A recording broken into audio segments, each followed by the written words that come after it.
تنزيل من رب العالمين.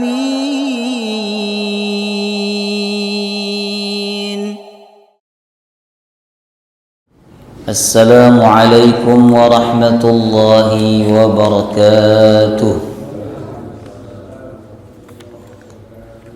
بسم الله الرحمن الرحيم. الحمد لله رب العالمين، نحمده ونستعينه ونستغفره ونعوذ بالله من شرور أنفسنا ومن سيئات أعمالنا. من يهده الله فلا مضل له ومن يضلل فلا هادي له. أشهد أن لا إله إلا الله وحده لا شريك له، وأشهد أن محمدا عبده ورسوله لا نبي ولا رسول بعده. اللهم صل وسلم على نبينا محمد وعلى آله وصحبه أجمعين. اللهم علمنا ما ينفعنا وانفعنا بما علمتنا وزدنا علما واجعلنا من الصالحين. آمين يا رب العالمين. Alhamdulillah, tidak bosan-bosannya kita memuji dan bersyukur kepada Allah Subhanahu wa taala yang mempertemukan kita kembali di Masjid Al-Barakah ini untuk melanjutkan kajian kitab Umdatul Ahkam. Hadis-hadis yang diriwayatkan oleh Imam Al-Bukhari dan Imam Muslim tentang hukum, tentang hukum Islam. Jamaah rahimakumullah. Ini bagian daripada usaha kita tafaqquhu fiddin, memahami ilmu agama. Ketika Allah membuat kita paham agama, Bapak Ibu, itu artinya Allah menghendaki kebaikan. Itu tanda kebaikan dari Allah, karena Nabi mengatakan, may yuridillahu bihi khairan yufaqihu fiddin. Siapa yang dikehendaki oleh Allah untuk mendapatkan kebaikan, tandanya apa? Bukan harta, bukan kedudukan, bukan pengikut, tetapi yufaqihu fiddin. Tandanya yaitu Allah akan pahamkan dia ilmu agama. Jadi bersyukurlah kepada Allah apabila Allah membimbing kita semua memahami ilmu agama, karena itu tanda kebaikan dari Allah SWT. Baik, jemaah rahimakumullah, setelah sekian lama kita libur kajian kitab Umdatul Ahkam, malam hari ini kita akan melanjutkan kembali. Terakhir halaman berapa? 114 ya. Bab sholat khauf. Jadi terakhir yang kita bahas sebelum masuk Ramadan yaitu tentang sholat ketika dalam keadaan perang. Kita sudah belajar sekaligus juga prakteknya. Tapi mungkin panjenengan ingat-ingat lupa atau lupa-lupa ingat, karena jarang atau tidak pernah dilakukan. Jemaah rahimakumullah. Baik. Saya tidak mengulang materi yang sebelumnya karena sudah banyak materi yang kita pelajari, Bapak Ibu. Nanti kalau misalnya panjenengan ada yang lupa boleh ditanyakan, jemaah rahimakumullah. Jadi bertanya itu tidak harus selalu materi yang belum dipelajari, tapi yang sudah dipelajari pun perlu ditanyakan untuk mengingat kembali. Baik. Sekarang kita masuk halaman 116. Halaman 116, Pak. Bab 31 tentang jenazah. Nah, Masya Allah ya. Tentang jenazah, Bapak Ibu. Penting kita belajar ini karena kita akan menjadi jenazah. Yang kedua, karena kita akan mendapatkan musibah. Suatu waktu kita akan mendapatkan musibah kematian. Entah itu orang tua kita atau saudara kita atau siapalah di antara orang-orang terdekat kita, jemaah rahimakumullah. Nah, sehingga kita perlu memahami fikih jenazah melalui hadis-hadis dalam kitab ini, jemaah rahimakumullah. Baik Bapak Ibu. Nah, kalau kita bicara jenazah ini berarti kita bicara orang mati, Pak. Bukan orang hidup, jemaah rahimakumullah, ya. Artinya apa? Kita akan mati. Kullu nafsin dha'iqatul maut. Itu yang harus kita ingat terus, ya. Agar kita tidak cinta kepada dunia dan agar orientasi hidup kita adalah akhirat. Mengingat mati itu bukan hanya hak orang yang sudah pensiun, tapi yang masih muda pun juga punya hak, punya kewajiban untuk mengingat kematian, jemaah rahimakumullah. Nah, bagaimana kita bersikap ketika ada orang yang mati? Nah, karena orang yang mati ini Bapak Ibu, mereka tidak lagi bisa berbuat apa-apa, sehingga kewajiban mengurus orang yang mati itu Allah bebankan kepada yang masih hidup, jemaah rahimakumullah. Nah, baik, kita baca hadisnya dulu ya. Malam hari ini kita baca 3 hadis saja tentang sholat jenazah. Karena hadisnya pertama sholat, jadi saya bahas sholatnya dulu. Baru di hadis yang keempat tentang mengkafani. Berarti setelah ini kita akan belajar mengkafani jenazah, Bapak Ibu. Ya, sebab ini hadis kitabnya hadisnya tidak sesuai urutan yang biasa dilakukan, yaitu memandikan, mengkafani, mensolatkan, menguburkan. Baik. An Abi Hurairah radhiyallahu an, dari sahabat Abu Hurairah radhiyallahu an, qala, beliau berkata atau bercerita, na'an Nabi sallallahu alaihi wasallam an-Najashiyya fil yaumil ladzi mata fihi wa kharaja bihim ilal musalla fa saffa bihim wa kabbara arba'an. Bahwa Nabi SAW menyampaikan kabar kematian Raja An-Najasyi pada saat hari kematiannya. Nabi lantas keluar bersama para sahabat menuju tempat sholat. Raja An-Najasyi ini tinggalnya di mana? Di Habasyah, Ethiopia, jemaah rahimakumullah. Itu kalau dari Madinah ke sana kurang lebih perjalanan 1 bulan, Bapak, jalan kaki, jemaah rahimakumullah. Jadi sangat jauh, ya, sangat jauh, jemaah rahimakumullah. Tapi Nabi tahu atau diberitahu oleh Allah tentang kematiannya. Padahal tidak ada handphone kan, nggak ada WA, nggak ada surat berita, kabar, televisi, nggak ada. Ini bagian daripada mukjizat Nabi Muhammad SAW, Bapak Ibu. Kemudian setelah Nabi mengumumkan kematian Raja An-Najasyi, beliau keluar bersama para sahabatnya menuju tempat sholat. Di sini Nabi menuju musola, bukan masjid.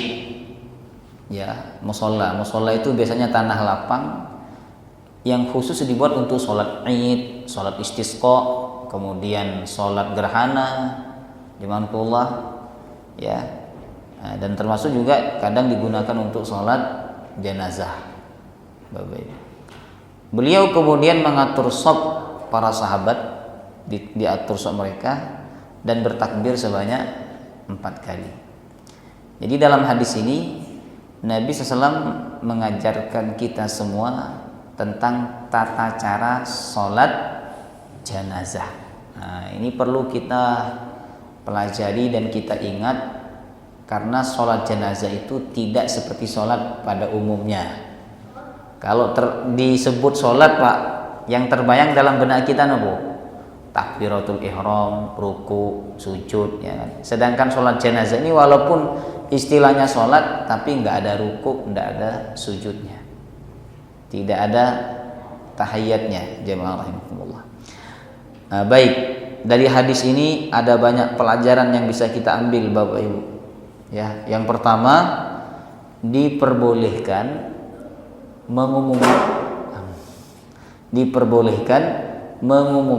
kematian seseorang. Boleh.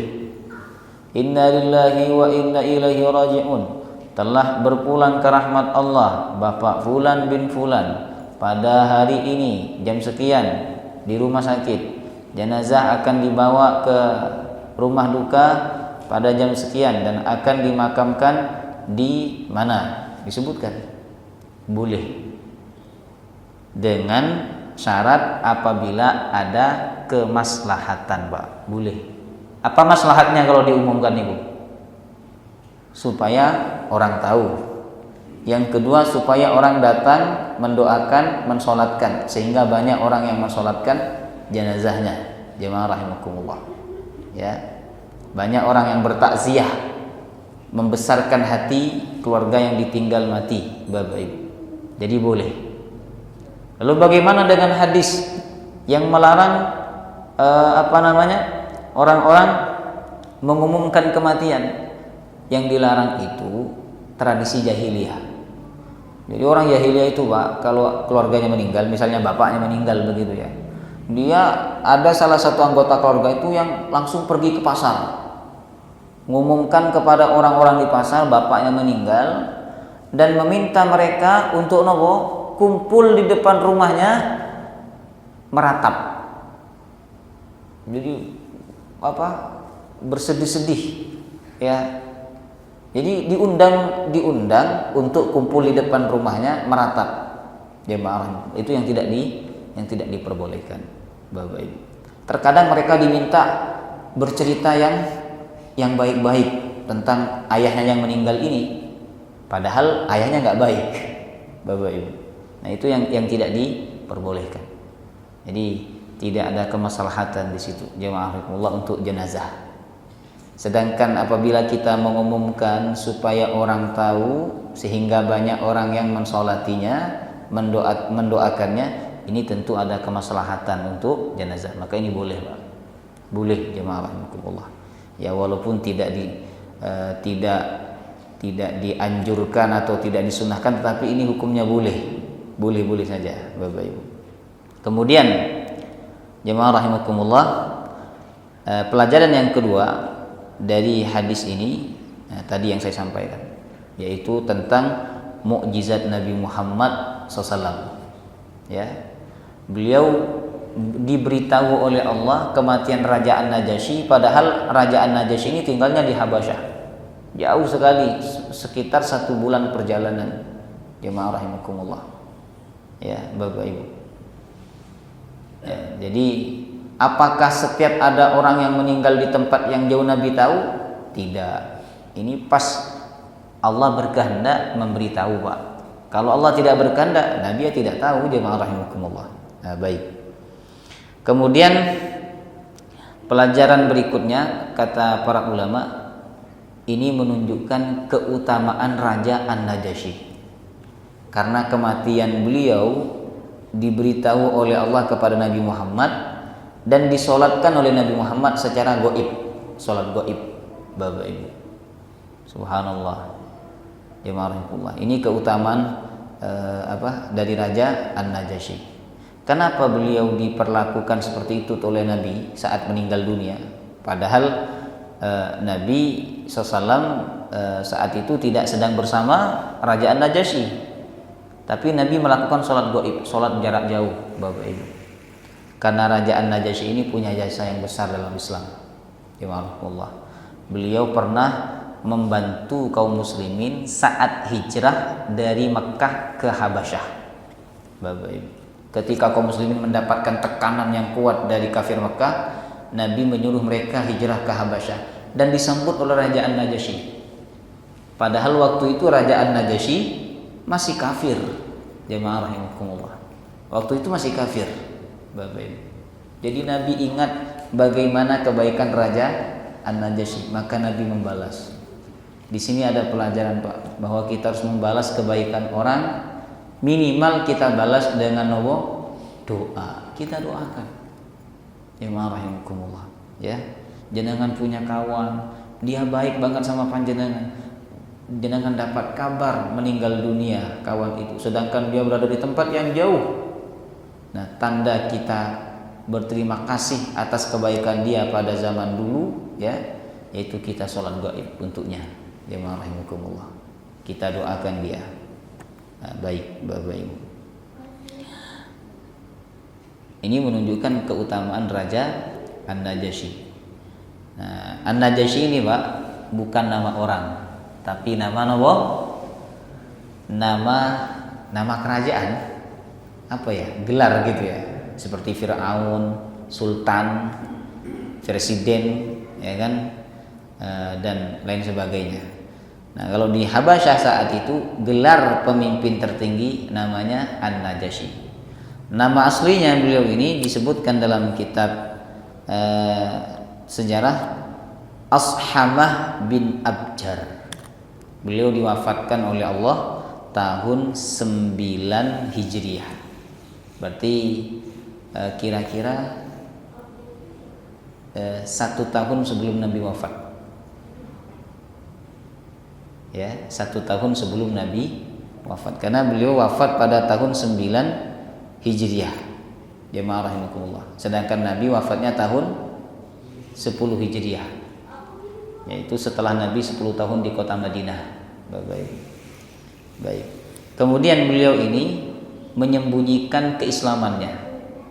Jadi nggak ada orang yang tahu bahwa beliau sudah masuk Islam. Jemaah rahimakumullah. Ya. Baik. Kemudian pelajaran berikutnya Bapak Ibu, disyariatkan sholat jenazah itu di musola. Musola dulu dengan sekarang beda Pak. Dulu musola niku bukan bangunan, tapi tempat khusus kayak tanah lapang begitu. Jamaah rahimakumullah, ya kan? Yang biasa digunakan oleh Nabi untuk sholat Id, kemudian sholat minta hujan. Jamaah rahimakumullah, ya, termasuk juga sholat jenazah, Bapak Ibu. Nah, pertanyaannya sekarang, bagaimana kalau sholat jenazah itu dilakukan di masjid? Karena umumnya orang kita ini kan melakukan sholat jenazah di masjid, Pak. Sedangkan Nabi SAW menurut hadis ini beliau melakukan sholat jenazah walaupun gaib, ya, nggak ada jenazahnya di situ, beliau lakukan di luar masjid. Jemaah rahimakumullah, ya. Baik, dalam hal ini ulama berbeda pendapat, Bapak Ibu. Kalau menurut mazhab Syafi'i dan mazhab Hambali, jemaah rahimakumullah, Ahmad bin Hambal, mereka mengatakan boleh sholat jenazah di masjid dan tidak makruh hukumnya. Boten napa-napa. Ya, berdasarkan hadis riwayat Imam Muslim. Nah, ini Pak, kalau kita masuk fikih itu berarti kita harus siap dengan perbedaan. Karena kadang ada 2 hadis yang berbeda, Bapak Ibu. Ya. Sini di masjid, yang lain hadisnya bukan di masjid. Nah, kalau di hadis ini kan di luar masjid toh, tapi di hadis lain Nabi pernah melakukannya di masjid. Jemaah rahimakumullah. Ya, ini sebagaimana riwayat dari Aisyah radhiyallahu anha bahwa Aisyah pernah mensolati jenazah di masjid, Bapak Ibu. Ya. Kemudian orang-orang mengingkari perbuatan Aisyah. Orang-orang mengatakan, enggak benar kamu sholat jenazah di masjid. Diingkari oleh mereka. Kata Aisyah, kenapa kalian mengingkari saya? Padahal saya, kata Aisyah, ya, pernah melihat Nabi mensolati Suhail bin Baydha di tengah-tengah masjid. Nah, ini hadis riwayat Imam Muslim. Berarti menurut hadis ini boleh apa badan? Boleh. Jemaah rahimakumullah, sholat jenazah niku di masjid, Bapak Ibu. Ya. Lagi zaman sekarang, Pak, mau cari tanah lapang di mana? Ya kan? Orang meninggalnya di komplek perumahan, bukan di kota, Bapak Ibu. Mau sholat di jalan ganggu orang lewat. Jemaah rahimakumullah, ya kan? Terus tempat wudhu juga susah. Yang memungkinkan memang di masjid. Kalau untuk menampung banyak jemaah, di masjid ini tempatnya luas. Yang kedua, tempat wudhu tersedia banyak, Bapak Ibu. Ya, baik. Pendapat kedua, pendapat Imam Abu Hanifah dan Imam Malik, mazhab Hanafi dan mazhab Maliki, mereka mengatakan makruh sholat jenazah di dalam masjid. Berdasarkan hadis man shalla ala janazah fil masjid fala syai'a lahu. Siapa yang sholat jenazah di masjid maka dia tidak mendapatkan apa-apa. Jemaah rahimakumullah. Ya. Nah, kata pendapat yang pertama, ini kita bahas perbedaan dulu sedikit Pak ya. Hadis ini dhaif. Hadisnya lemah, tidak bisa dijadikan sebagai sandaran. Jemaah rahimakumullah. Ya. Hadisnya lemah Bapak Ibu. Sehingga pendapat yang lebih unggul mengatakan boleh sholat jenazah di masjid. Boleh Pak. Tapi kalau ngikuti petunjuk dari Nabi, kata para ulama, Nabi itu kebiasaannya mensolati jenazah di luar masjid. Kebiasaan Nabi ini Bu, kalau mensolati jenazah di luar masjid. Nah, tapi Nabi pernah mensolati jenazah di dalam masjid. Nah, sehingga kalau kita ngikuti hadis atau praktek dari Nabi, lebih afdal sholat jenazah niku di luar masjid, tapi boleh dilakukan di masjid. Kalau kita lihat kondisi zaman sekarang Bapak Ibu, maka lebih efisien sholat di masjid. Jemaah rahimakumullah, ya kan? Karena susahnya kita mendapati tanah lapang untuk melakukan sholat jenazah. Baik. Kemudian jemaah rahimakumullah, pelajaran berikutnya dari hadis ini yaitu disyariatkan sholat jenazah niku bersaf, berbaris-baris Pak. Tidak hanya satu baris, bersaf-saf. Karena dalam hadis ini Nabi dikatakan fasaffa bihim, Nabi SAW mengatur mereka bersaf-saf. Padahal Pak, kalau Nabi mengumumkan orang meninggal, ya kan, waktu itu tidak ada HP Bapak Ibu, paling yang dengar beberapa orang saja, ya kan. Tapi Nabi walaupun sedikit orangnya, jemaah keluar, Nabi membentuk sof, tidak dijadikan satu sof saja. Jemaah rahimakumullah. Nah, disinilah kata para ulama disyariatkan sholat jenazah itu bersof-sof. Nah, bahkan dalam hadis dikatakan, ma min muslimin yamutu fayusalli alaihi ummatun minal muslimin yuballighuna ayyakuna thalathata sufuk illa ghufiralah. Tidak ada seorang muslim yang mati kemudian dia disolatkan oleh muslim lainnya yang mana jumlah safnya itu ada 3 saf, kecuali Allah akan mengampuni orang yang mati itu. Nah, kata para ulama disunnahkan kalau sholat jenazah niku pakai 3 saf Pak. Misalnya yang sholat 6 orang, berarti 7 sama imamnya Bapak Ibu, berarti 2-2, 1, 2, 3 saf. Kalau 3 orang, kalau 3 orang 1 saf, coba nggak bisa satu-satu. Karena ini kalau sholat berjamaah niku Bapak Ibu minimal makmumnya dalam sholat berjamaah itu kalau makmumnya lebih dari 1 maka harus sama-sama, nggak boleh ada yang satu berdiri sendiri. Jemaah rahimakumullah, ya subhanallah, paham? Jadi sunnahnya 3 saf, saf pertama, saf kedua, saf ketiga. Jemaah rahimakumullah, apalagi orangnya banyak Bapak Ibu, ya. Baik. Kalau hanya 1 berarti imam makmum 1. Di mana makmum itu berdiri? Kata para ulama, makmum itu berdiri di belakang imam, bukan di samping imam. Ya. Di belakang imam, bukan di samping imam. Jemaah rahimakumullah. Ini pendapat sebagian ulama Bapak Ibu. Lalu kemudian jemaah rahimakumullah, pelajaran berikutnya dari hadis ini adalah masyru'iyatus shalah 'alal mayyit alladzi lam yusalli alaihi. Disyariatkan salat gaib untuk jenazah atau untuk mayit yang kemungkinan besar dia enggak disolatkan ketika mati. karena dia meninggal di tempat orang kafir. Misalnya meninggal di Amerika Latin gitu kan, atau di mana yang orang kafirnya itu 99%.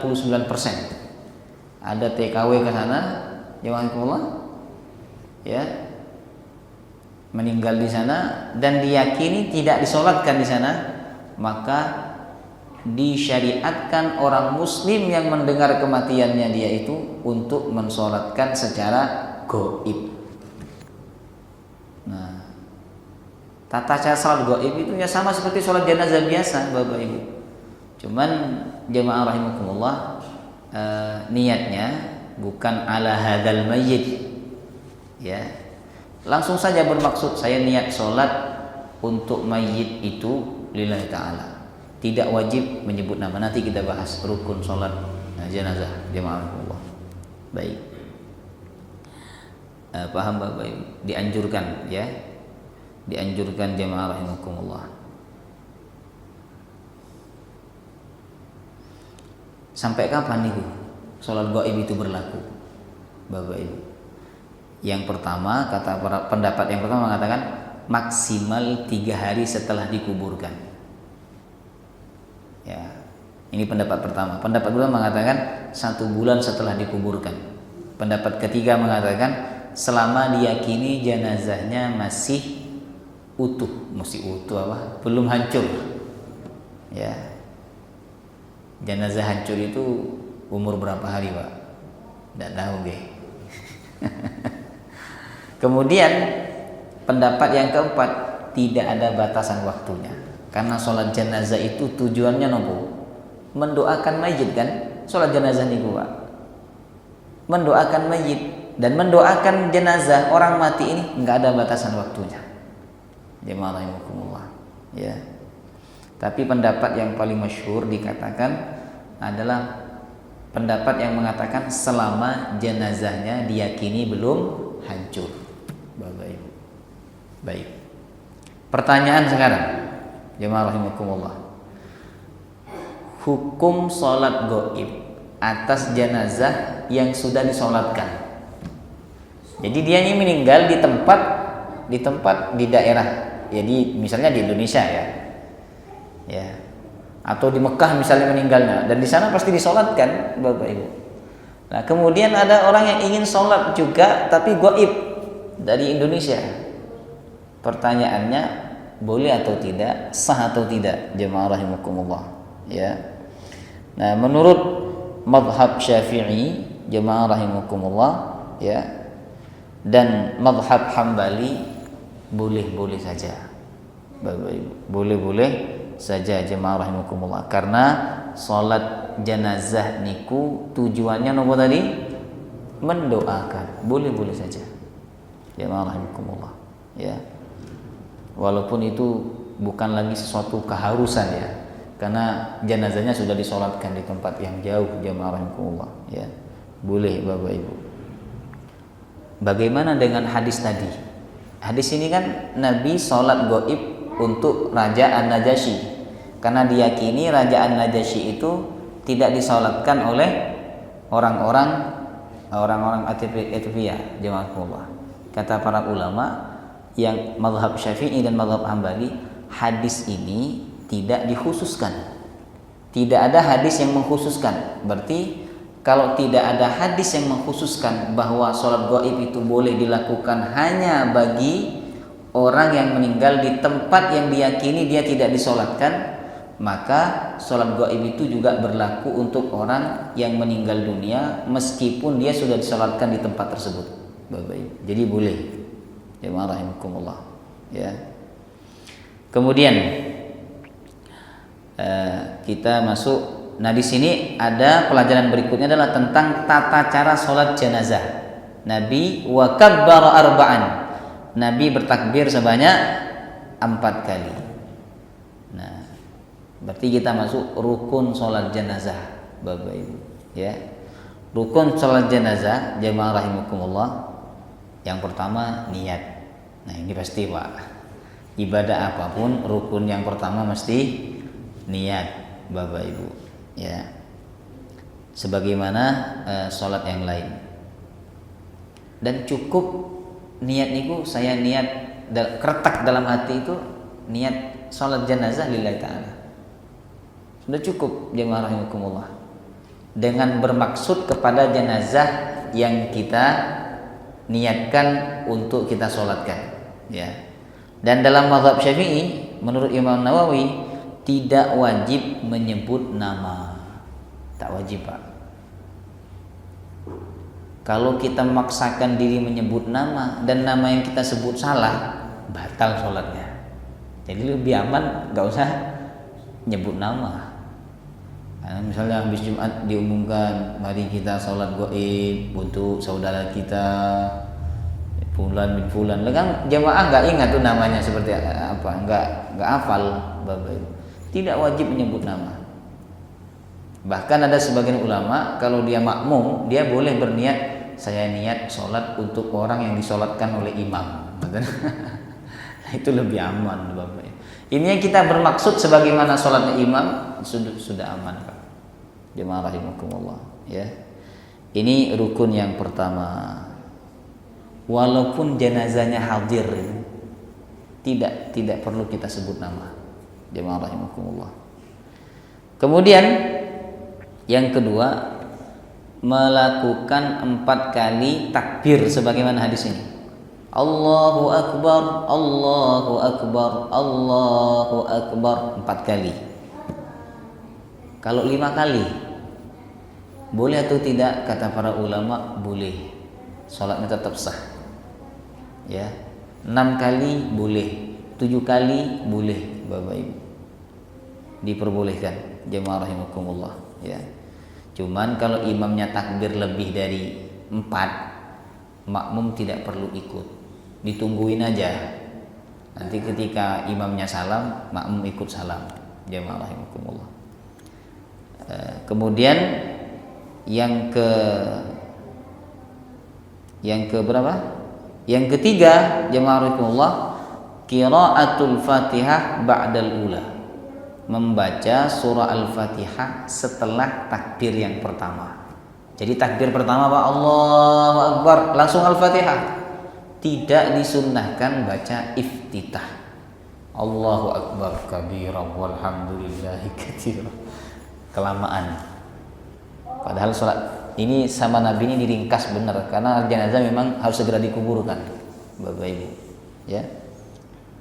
Jadi tidak disunahkan baca iftitah. Kalau habis baca Al-Fatihah, baca surat, boleh nggak? Kata ulama boleh, tapi itu tidak disunahkan. Tidak disunahkan, jemaah rahimakumullah, ya.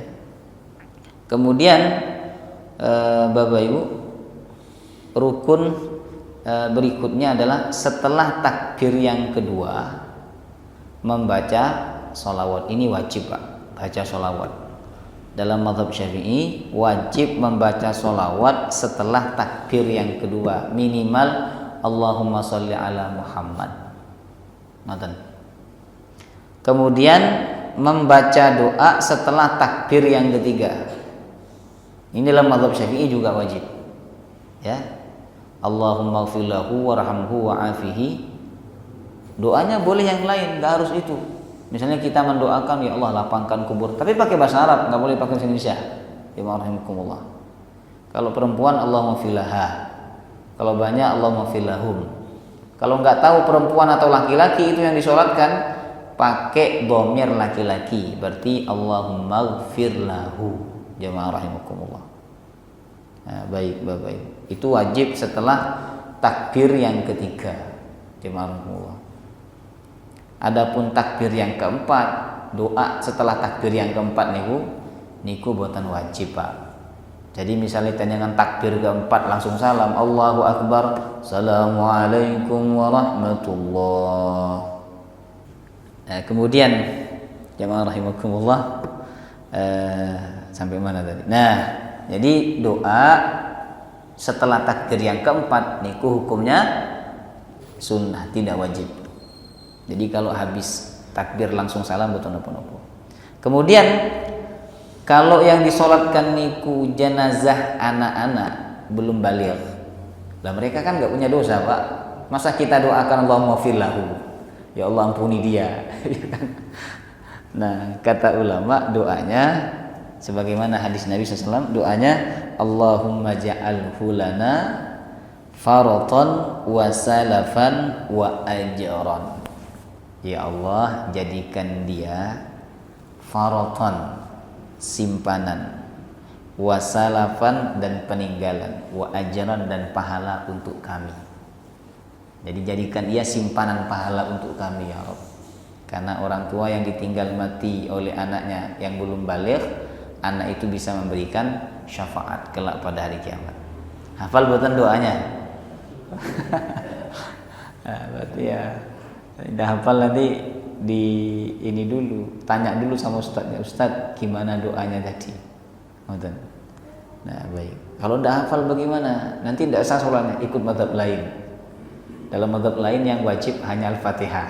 Jadi takbir 4 kali wajib, tapi yang bacaan yang wajib itu hanya Al-Fatihah setelah takbir, Pak. Nah, cuman dalam mazhab Syafi'i yang wajib 3. Fatihah, sholawat, sama doa setelah takbir ketiga, Bapak Ibu. Baik. Kemudian jemaah rahimakumullah, salam termasuk rukun sholat jenazah. Salam yang wajib hanya salam yang pertama, salam yang kedua tidak wajib. Nah, ulama berbeda pendapat salam itu dalam sholat jenazah 1 atau 2, Bapak Ibu. Ada ulama yang mengatakan 1, ada yang mengatakan 2. Nah, jadi monggo panjenengan mau 1 boleh, atau 2 juga boleh, jemaah rahimakumullah. Yang tidak boleh itu 3, Bapak Ibu. Salamnya sampai 3 kali. Nah, kemudian yang terakhir wajib berdiri bagi yang mampu. Jadi tidak boleh sholat jenazah niku sambil duduk-duduk, ya. Nah, baik jemaah rahimakumullah, ya. Kemudian posisi imam ketika sholat jenazah. Posisi imam, ya. Posisi imam dalam hadis riwayat Imam Ibnu Majah, Bapak Ibu, kalau jenazahnya laki-laki, posisi imam niku sejajar dengan apa? Kepala jenazah. Ya. Tanya dulu yang sebelah mana kepalanya. Tapi kalau imamnya tanya begitu berarti dia tidak ngerti posisi jenazah. Ya. Masalah jenazah ini kan nanti ketika dimakamkan itu mesti kepalanya di mana? Kepalanya di utara, kanan. Berarti kalau kiblatnya di sana berarti ya kanan, kanannya kiblat. Ya, selatan itu kirinya kiblat.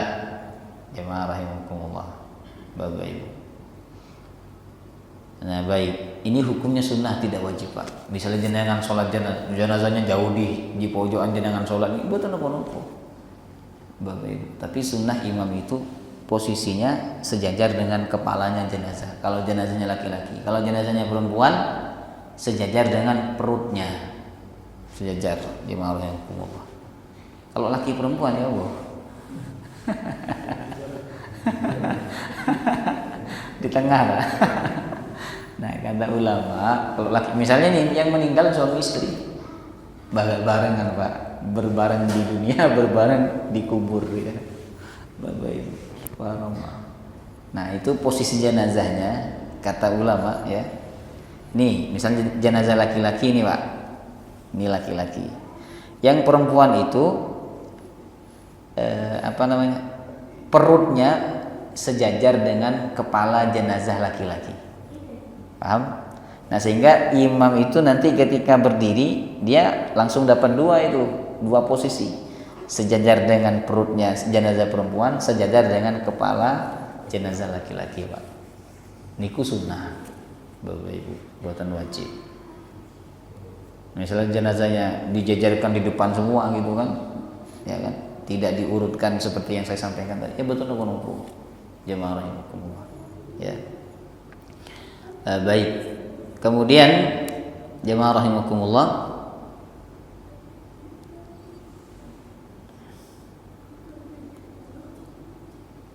waktu yang dimakruhkan sholat jenazah, Bapak Ibu. Itu waktu yang dimakruhkan ada 3 ya. Ketika matahari persis di atas. Kemudian yang kedua pas di tengah Pak, belum masuk waktu zuhur. Yang kedua ketika matahari terbit. Yang ketiga ketika matahari terbenam. Nah, selain 3 waktu ini boten napa-napa salat jenazah. Setelah asar, setelah subuh. Walaupun setelah asar dan setelah subuh itu kan waktu yang dilarang sholat toh. Nah, tapi itu yang dimaksud adalah sholat yang tidak ada sebabnya. Kalau sholat itu ada sebabnya, sholat qadha, sholat gerhana, termasuk sholat jenazah, boten napa-napa. Tetap sah, jemaah rahimakumullah. Bapak Ibu. Kemudian jemaah rahimakumullah, ada kasus apabila jenazah itu hanya berupa potongan badan. Ya, Pak. Hilang anaknya itu karena suatu kecelakaan pesawat misalnya kan. Hancur, yang ketemu cuman kakinya. Ada tanda ini anakku ini. Diidentifikasi kayak kemarin kejadian kemarin itu di Sidoarjo. Yang pesantren roboh itu, Pak. Masjid roboh di Sidoarjo, di pondok pesantren. Itu kan ada yang cuma ditemukan kakinya, diidentifikasi, dicocokkan, tes DNA ternyata. Nah, itu bagaimana kata ulama, tetap wajib diperlakukan sebagaimana jenazah utuh. Dimandikan, dikafani, disolatkan. Bapak Ibu. Tetap jemaah, kecuali yang terpotong itu baru ketemu setelah yang utuh, setelah jasad yang sempurna itu sudah disolatkan, maka yang terpotong ini tidak perlu disolatkan. Tidak perlu disolatkan juga yaitu apabila yang potongan itu dari orang yang masih hidup. Misalnya kaki panjenengan diamputasi, ya kan? Dan itu nggak usah disolatkan. Tidak usah dimandikan, dikafani, disolatkan, tidak usah, tidak wajib, tidak sunnah juga, cukup langsung dikuburkan saja. Karena orang yang masih hidup, jemaah ya. Baik, Bapak Ibu. Itu seputar sholat jenazah, jemaah rahimakumullah. Nah, apa keutamaan sholat jenazah ini? Kata para ulama, kata Nabi, man shalla ala janazah falahu qiratun. Siapa yang sholat jenazah maka dia mendapatkan pahala 1 qirat, Pak. 1 qirat itu sebesar gunung Uhud. Subhanallah, Bapak Ibu. Barang siapa yang mengantarkan jenazah sampai dia dimakamkan, maka dia mendapatkan 2 qirat. Berarti kalau jangan mensolatkan, habis itu mengantarkan, dapat 2 qirat. Besar pahalanya.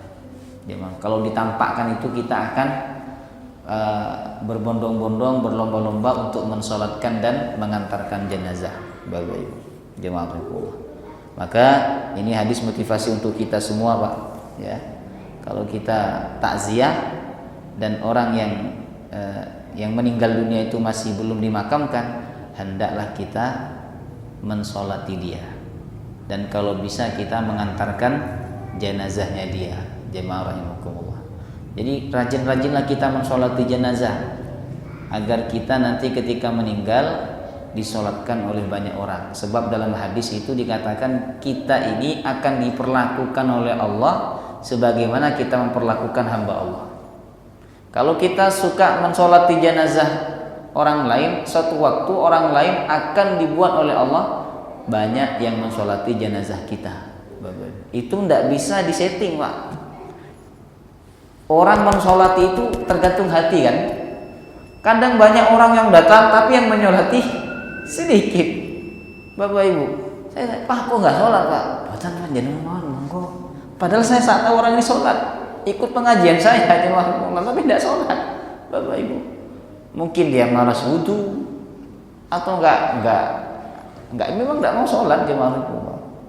Kadang ada orang, Pak, ya, meninggal dunia yang nyolati banyak sekali, Bapak Ibu.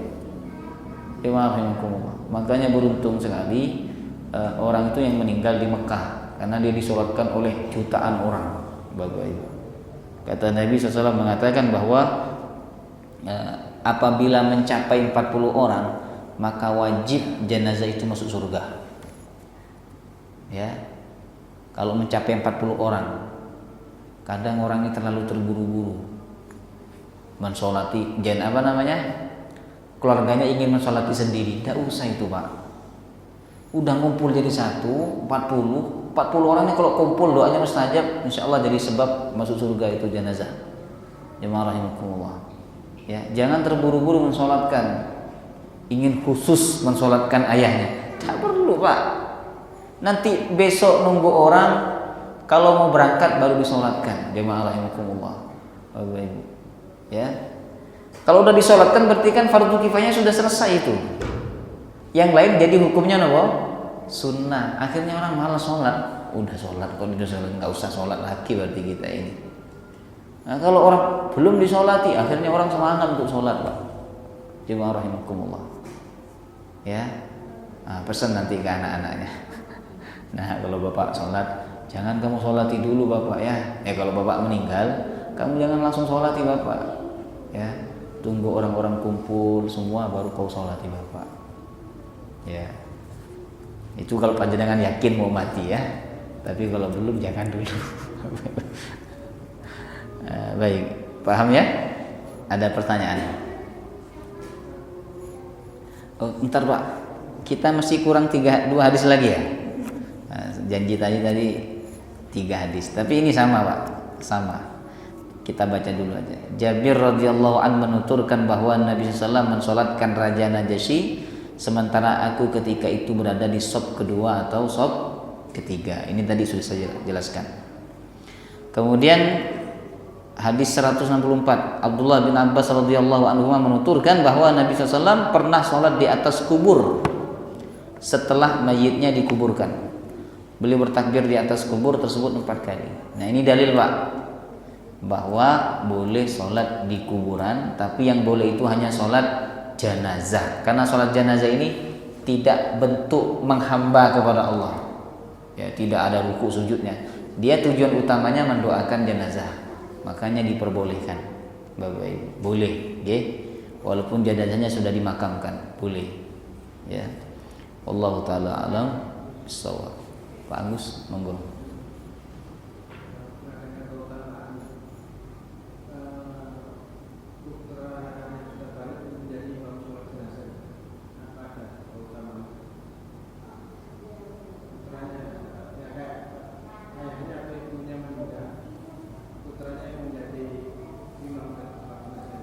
Baik. Untuk kriteria imam sholat jenazah Pak, itu sama seperti imam sholat pada umumnya. Yang paling paham fikih, kemudian yang paling banyak hafalannya, kemudian yang paling soleh, Bapak Ibu. Karena setiap ada jenazah yang meninggal didatangkan kepada Nabi, Nabi diminta untuk jadi imam, bukan keluarganya yang jadi imam. Kadang ada sebagian orang, karena bapak saya jadi saya yang imami nggih. Padahal di situ ada ustaz, ada orang alim, ada orang ahli fikih, sedangkan dia tidak paham agama. Jemaah rahimakumullah. Ya, kadang sholat subuhnya telat, kadang nggak sholat tahajud, Bapak Ibu. Kadang masih suka main dan sebagainya. Jemaah rahimakumullah. Ya, maka kriteria imam sholat jenazah niku sama seperti sholat pada umumnya, sholat 5 waktu. Allah taala alam. Ada lagi? Monggo Pak. Silakan Pak. Kalau misalkan makmumnya itu belum hafal, apakah sholatnya itu juga ada hafal doanya? Oh, belum hafal doanya. Baik. Cuma itu takbir aja gitu. Takbir tahu. Nah, Allahu Akbar. Minimal Al-Fatihah. Kalau dalam mazhab yang lain jemaah minimal, ada mazhab itu minimal Al-Fatihah, ada yang mazhab menyebutkan minimal Al-Fatihah dan salawat. Dalam mazhab Syafi'i lebih ketat, Al-Fatihah, salawat dan doa tadi. Nah, kalau misalnya tidak hafal doanya, insya Allah tetap sah Pak. Karena bersandar tetap sah ya kalau tidak hafal doanya. Ya. Bisa baca doa yang lain diganti. Misalnya jenengan mendoakan apa? Doa yang panjenengan hafal, Rabbana atina fid dunya hasanah, boleh. diam boleh tetap sah. Yang penting takbir 4 kali. Setelah takbir pertama Al-Fatihah, setelah takbir kedua baca sholawat. Takbir ketiga keempat tidak bisa, doanya tidak hafal, boleh diganti dengan bacaan yang lain. Boleh Pak, mau diganti subhanallah atau pokoknya diganti dengan bacaan-bacaan yang lain. Jemaah rahimakumullah. Boleh jemaah rahimakumullah. Ya. Baik. Sampun. Semoga bermanfaat. Insyaallah pertemuan pekan depan ya, Ahad kedua kita tetap mengaji kitab ini Pak. Kita akan bahas tentang tata cara mengkafani jenazah. Dalam hadis ini langsung mengkafani. Setelah ini nanti ada juga tentang memandikan jenazah. Baik. Kita tidak praktek langsung ya. Saya jelaskan saja. Oh, nggak usah. Kalau ada kain kafannya betul nopo. Oh ada. Nanti nggak apa-apa sih. Yang mau jadi jenazah sih betul.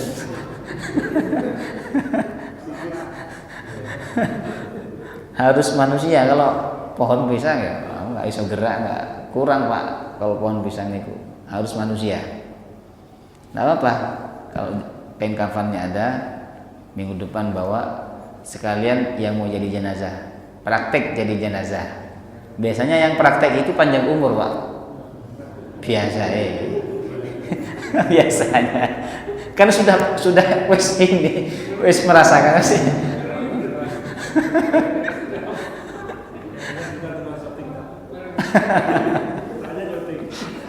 Kalau saya kan tidak mungkin karena saya yang menjelaskan. Baik ya. Subhanakallahumma bihamdika asyhadu an la ilaha illa anta astaghfiruka wa atubu ilaik. Assalamualaikum warahmatullahi wabarakatuh.